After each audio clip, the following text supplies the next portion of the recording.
Chers investisseurs, j'espère que vous allez bien, que vous vous portez donc super bien, que vous voyez, on commence à terminer cette semaine-là, que vous vous apprêtez à passer un très bon week-end.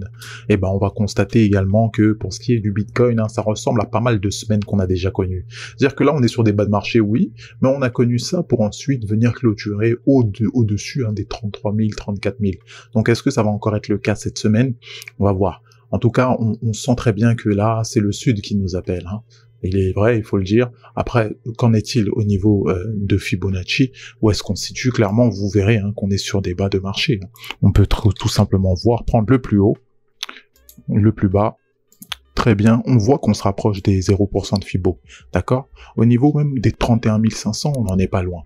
On sait que c'est un niveau fort, soit il sert de rebond, soit il sert tout simplement de cassure. Et s'il casse, c'est directions déjà les plus bas qui ont été atteints, ça c'est un fait. Et après, par la suite, si on casse ces plus bas qui ont été atteints, oui, on a les 28 000 qui sont à notre portée, les 24 000 comme on l'a vu, en établissant des Fibonacci donc de manière inversée, on peut établir des niveaux, comme on peut le voir dans les unités de temps inférieures. Vous prenez tout simplement le Fibonacci en fonction des plus hauts et des plus bas qui ont été atteints, mais de manière inversée. Regardez, tout simplement, vous pouvez tout simplement avoir dans un premier temps 23 000, 24 000, c'est des niveaux qui ne sont pas déconnants. Et par la suite, vous voyez, pour les zones extrêmes basses, ça c'est les 11 000, mais on n'en est pas là, bien loin de là. Donc on voit qu'on a des zones importantes au niveau de 23 000, 24 000 par là, qui peuvent servir de zones d'appui, qui sont éventuelles. Encore une fois, on est très loin de là. La semaine, elle n'est pas encore terminée, d'autant qu'on est encore bien dans notre règne. Au fond, on n'a pas cassé les 30 000, et on le sait que c'est ça qui nous tient. Et on a également des zones hautes au niveau de 40 000 et bien plus. Donc encore une fois, on est toujours au sein de cette zone de compression. Et on voit même que le prix, lui, quant à lui, il se situe précisément pas loin des 32 000, il faut le dire. Donc, le tout c'est quoi? Au niveau de la structure, qu'est-ce qu'on est en train de nous dessiner? On constate tendance baissière, c'est clair, mais après, ça peut très bien reprendre du poil de la bête. Pourquoi?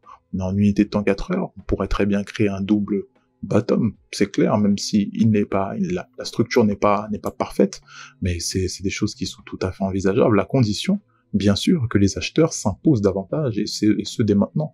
Encore une fois, on sait que tout peut se jouer très rapidement, encore plus dans les cryptos, donc les acheteurs peuvent très bien reprendre du terrain après avoir touché cette zone basse de marché, comme vous le voyez en prenant le temps d'étendre notre canal descendant, on a touché la bande basse de notre canal descendant. Actuellement, on pourrait peut-être aller chercher la bande haute jusqu'à la fin de cette semaine, on a encore pas mal de temps.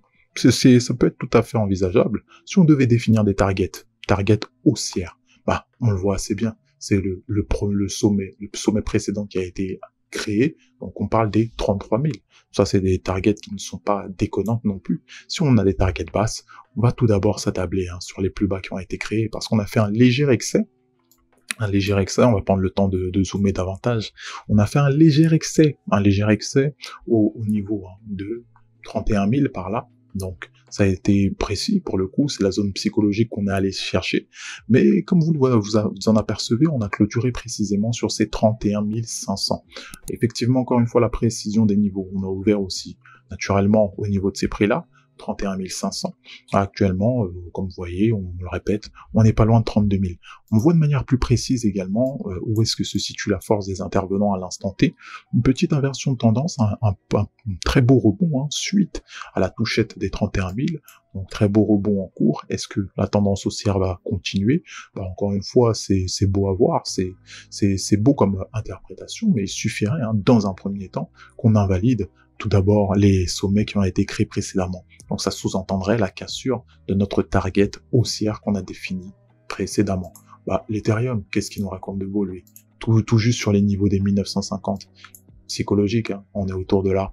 Actuellement, on constatait, on a une petite création d'un double bottom, double bottom qui nous amène donc sur ces hauts de marché. On touche rapidement le nuage Ishimoku, on le rejette immédiatement. Si on devait faire un petit récap au niveau de la journée précédente, ça s'est soldé par de la baisse. On est allé chercher non loin de nos targets, on avait défini les plus bas qui avaient été précédemment créés. On est allé non loin de ça, on peut dire à 10 points près, ce qui en soi correspond tout simplement à la direction qu'on avait choisie. Bon, il est clair que là actuellement la pression baissière s'est très très bien fait sentir sur l'Ethereum face au dollar. On constate par la même occasion la création d'une sorte de double bottom qui ne semblerait pas déconnante, mais qui encore une fois devrait véritablement engendrer la pression haussière qui reprenne du terrain.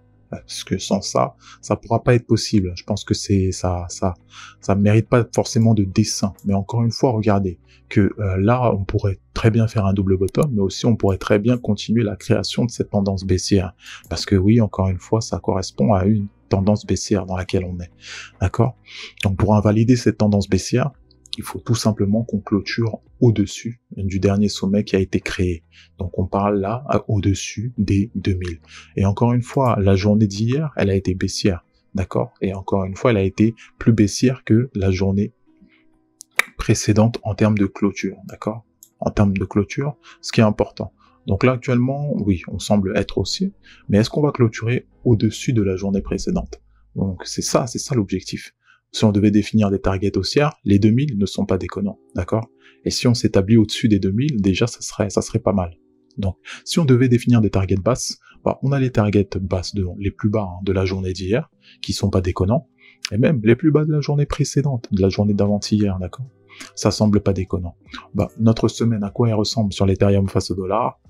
On constate encore une fois, on le répète, en dessous des plus bas des semaines, de l'ouverture, de la clôture de la semaine du 21 juin et du 28 juin, d'accord? Même pour celle du 5 juillet. Donc, encore une fois, on sait que la pression baissière est présente. Mais après, le tout, c'est de savoir si on va clôturer en dessous de ces semaines-là. Donc, on prend ces infos en considération, c'est des choses qui peuvent tout à fait arriver. Et si elles arrivent, ça confirme encore une fois la pression baissière, on le rappelle. Donc des infos assez claires, ma foi. Petit rebond, est-ce qu'il va continuer? On a toute la semaine pour ça. Sinon, le cas contraire, ça confirme la pression baissière dans laquelle on est. Donc, avec ceci, on prend ces informations pour gérer le portefeuille au mieux, comme d'hab.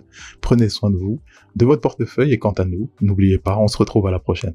Bye bye.